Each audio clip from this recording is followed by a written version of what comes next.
Unilever, oke, aku bukan Mas Aji, Mas Ajinya kemarin. Anyway, kalau Unilever, ya Unilever mungkin kita bisa lihat ya teman-teman, memang di area support ya. Cuman yang menarik itu sebenarnya lebih ke dia punya gap area ada ya, lumayan banyak sih, ada 2 gap area. Cuman dari Unilever ini aku masih belum melihat secara fundamentally cukup menarik sih gitu loh. Mungkin dia akan ada memang sebenarnya yang sektor-sektor consumer ini memang ada windfall dari komoditi ini ya, komoditi cycles ya. Cuman untuk masuk ke Unilever aku rasa lebih menariknya cuman karena berdasarkan risk and reward ratio aja sih ya. Oke, mungkin ada beberapa pertanyaan tadi sudah sempat jawab. NDKA, MAPI. Nah, mungkin MAPI. Nah, I think MAPI tadi sempat kita bahas nih ya. MAPI ini juga udah cukup tinggi ya teman-teman ya. Memang sebenarnya menguntungkan MAPA-nya ya. Nah, untuk consumer good ini sebenarnya yang lebih menarik itu kita perhatikan yang untuk segmennya tuh yang ke middle to high ya. Sebenarnya kalau kemarin ya secara buying power ya middle to high, yang middle to high itu lebih punya duit untuk spend lebih sih ya teman-teman ya. Jadi MAPA ini lebih banyak jualan sepatu ya. I think kalau MAPA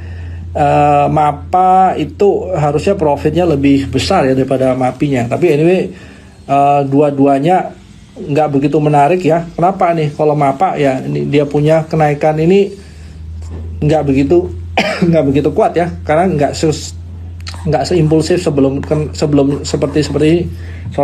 nggak begitu impulsif seperti yang di sini. Terus dia juga mulai pelan ya sebenarnya kalau kita lihat naikannya dia. Terus ada gap area. So kalau untuk masuk harga sekarang aku akan pilih skip sih. Sebentar.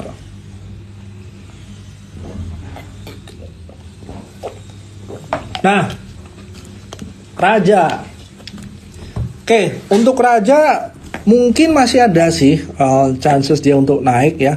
Cuman waktu kemarin menarik sebenarnya di harga 975 ya. Nah, itu mungkin kalau teman-teman yang sempat discuss sama Bernard atau semuanya sama teman-teman kita ya, Raja harga sekarang sih aku udah mulai takut karena dekat resisten ya. Ada nggak chance untuk naik? Ada sih, tapi kalau harga sekarang aku akan pilih untuk nggak masuk dulu gitu. Terus kita bisa lihat apa ya? Kita lihat ya Excel.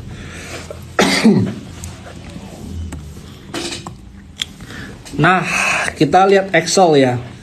Excel ya, buy risk and reward sih lumayan oke ya. Cuman sentimennya lagi pada nggak ke telkoan ya. So kalau mau bicara ini ya buy risk and reward aja sih. Tapi kalau untuk masuk ke sini aku mungkin nggak sih, aku lebih prefer barang yang lain sih. WIRG oke. Wah, WIRG tahun ini sebenarnya cukup fenomenal ya, naik banyak. Tapi hari ini sebenarnya udah sampai ke dia punya, dikit lagi udah sampai ke harga IPO dia ya. Overall kalau kita melihat ini kita bisa bilang uptrend ya, enggak juga ya. Jadi why kita harus masuk ke sini kalau kita nggak punya barang ya. Unless teman-teman ada yang punya barang dari atas untuk cari exit point ya agak susah karena sebenarnya turunnya cukup banyak ya teman-teman ya.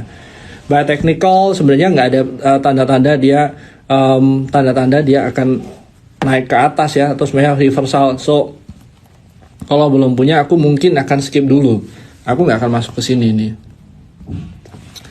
Terus kalau Arto gimana? Nah, Arto itu menarik sebenarnya teman-teman kalau lihat ya. Memang overall dia masih uptrend. Cuman yang menarik dari Arto adalah kalau kita melihat ini sebagai secondary trendnya ya teman-teman ya. Sebenarnya dia ada tanda-tanda dia reversal ya. So kalau harga sekarang sampai dia ke bawah itu sebenarnya masih cukup murah ya. Even dibandingin harga paling tingginya di bawah 19.500 something ya, kayaknya aku rasa kalau mau mengikuti trennya dia yang di sini ya, atau secondary trend sebenarnya masih bagus juga sih. Ya, INKP Tekim laporan keuangan bagus ya. Tadi kita udah bahas ya. Terus kayak tower, coba kita lihat tower ya. Jadi kalau kesimpulannya tadi kayak WRG ya, aku akan skip dulu ya kalau ini ya. Tower ya, oke. Kalau tower sebenarnya kita bisa lihat ya teman-teman ya. By technical ini kan lower high. Unless dia naik, berarti mungkin lower high-nya di area sini ya. Kalau kita mau tebak-tebakan ya, ini kan karya turun ya. Tapi kenapa kok nggak bilang naik ya? Karena sebenarnya penurunannya belum selesai nih kalau menurut aku ya. Atau semuanya kita bisa jaga-jaga penurunannya, apakah dia ada let's say double bottom atau let's say dia ada divergent. Ya sekarang nih masih belum ada. Jadi kalau untuk masuk ke sini aku akan skip dulu sih gitu. Spill merek laptopnya dong. Wah, ini kebetulan nggak pakai laptop sih. Oke, PNF hari ini volume gede, boleh masuk nggak? Ya secara technical memang dia sempat ini ya, sempat ada engulfing ya, ada potensi naik apa enggak. Nah kita bisa lihat ya, kalau menurut aku di harga berapa 464 ini sebenarnya kan support yang semua orang mungkin akan lihat ya. Tinggal apakah dia recovery cepat nggak. Kalau sebenarnya dia recovery cepat ya, dia naik ke atas, I think masih ada ruang dia untuk naik. Tapi untuk sekarang mungkin kita masukin ke watchlist sambil kita tunggu apakah price actionnya dia ready untuk naik lagi atau enggak. Kalau semuanya enggak ya mungkin kita akan skip dulu sih gitu. Oke. RI ya ada ini. Terus apalagi nih, Pegas tadi sudah. Oke. Auto juga sebenarnya dia sektor yang lumayan menarik ya. Orang jarang mention tapi dia cukup banyak sudah naiknya ya. Kalau harga sekarang untuk masuk sih aku akan skip dulu ya. Kalau mau ngejar harga nggak begitu wise ya kalau harga udah naik sekarang. Sebenarnya apalagi ya kalau teman-teman mau lihat yang saham fundamental, mungkin Bovin itu salah satu saham fundamental yang menurut aku paling bagus ya tahun ini ya. Terus kita lihat Inco tadi sempat dibahas ya, mungkin kita lihat BBRI deh. Oke, BBRI. Oke. Kita kalau lihat BBRI ya biasanya nggak akan jauh beda sama BBRI BCA atau teman-temannya ya. Biasanya kalau kita lihat yang satu bagus harusnya yang lain juga sama bagusnya, tinggal satu mungkin lebih jelek dikit atau bagus dikit. Anyway kalau BBRI ya, kalau untuk invest ya selalu jauh lebih bagus ya, karena yang untuk market shares Indonesia I think yang paling besar ya BBRI ya. Nah kalau kita lihat dari BBRI, dia sebenarnya cukup lagged dibandingin temennya yang BMRI ya.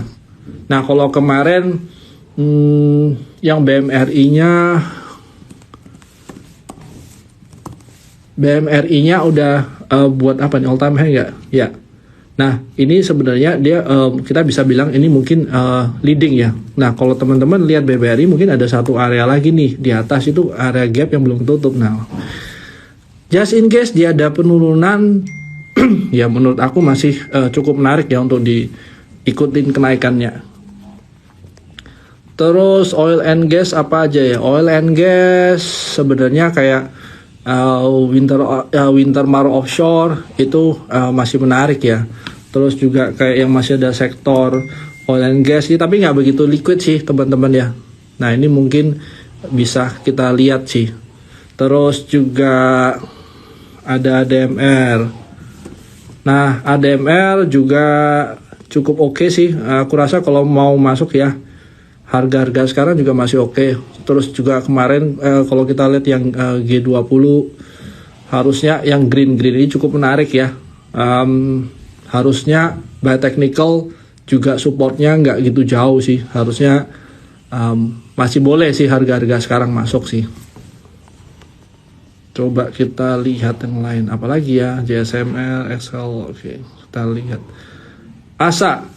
Nah ASA ini mungkin teman-teman kalau masuk ya sebenarnya by fundamental ini company bagus atau enggak, ya company-nya sebenarnya nggak ada masalah ya. Cuman kita yang di pasar saham kita cuman bisa cuannya dari satu dividen atau sebenarnya share price yang naik. Nah, in this case sebenarnya share price-nya belum naik ya, belum ada reversal. Jadi mungkin tunggu dulu ya. Mungkin dibandingin asanya ya, aku rasa ASLC jauh lebih menarik ya. Karena satu ya, dia IPO di harga 256, which is sekarang udah jauh di bawah IPO ya. Terus juga dia dibandingin support sebelumnya itu juga beda tipis ya, beda dikit ya, kurang lebih 13% ke bawah. Harusnya by risk and reward kalau sampai dia ke harga IPO-nya aja kurang lebih 78% tuh ya dari harga-harga sekarang. Jadi untuk betting ya mungkin ASLC jauh lebih menarik sih gitu ya.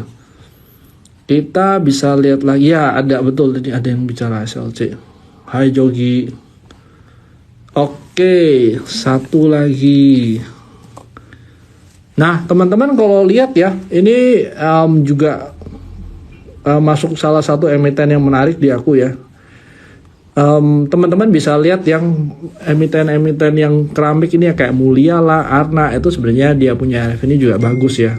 Nah, I think kalau technical CAKK ini mungkin yang cukup ideal ya dibandingin kayak Mulia. Oke. Mulia itu ranging ya pergerakannya teman-teman ya. Cuman dari Mulia sendiri risk and rewardnya kurang lebih berapa? 1:2 ya. Kalau dibanding CAKK itu berapa? Ini wait. Ini 20%. CAKK kurang lebih 24%. Jadi CAKK jadi lebih menarik ya. Terus kayak Arna 7%. Mungkin yang paling pelan si Arnanya. Jadi kalau mau masuk ya, kalau kita mau betting ya, harusnya betting yang risknya yang rewardnya paling gede ya. Mungkin aku lebih tertarik ke CAKK-nya dibanding dibanding dia punya dibandingin saham yang keramik Arna gitu. Telkom untuk edisi BOW untuk window dressing. Oke. Telkom memang dia di area support sih. Tapi kalau baru masuk di Telkom lebih ke arah risk and reward aja sih sementara ya. Karena terakhir dia nggak pernah bisa buat higher high.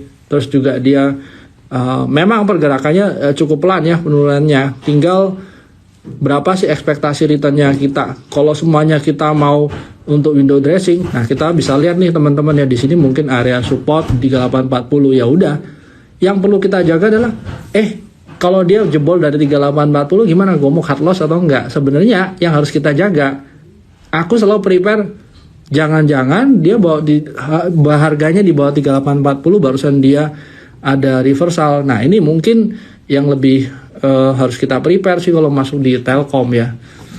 Jadi I think kalau Telkom ya boleh ya, not bad juga sih, anyway dia cukup liquid ya.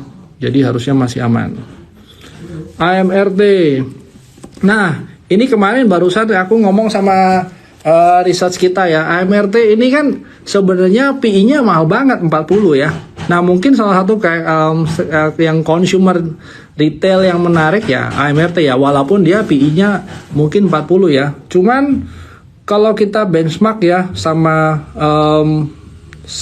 industri yang sejenis di India itu ada yang PI-nya 80 ya. Let's say kita mungkin nggak sampai PI 80, let's say PI-nya 50 atau 60 aja, sebenarnya kita masih ada ruang gerak ke atas sih. Jadi sebenarnya itu doang sih kalau kita lihat by fundamental. Secara technical ya dia memang belum ada patah tren ya. Kalau orangnya memang follow the trend mungkin ya, kalau kita nggak sadar ya, dari bulan Juli sampai sekarang itu udah naik 50% teman-teman ya. Jadi memang dia agak pelan tapi dia naiknya steady gitu ya.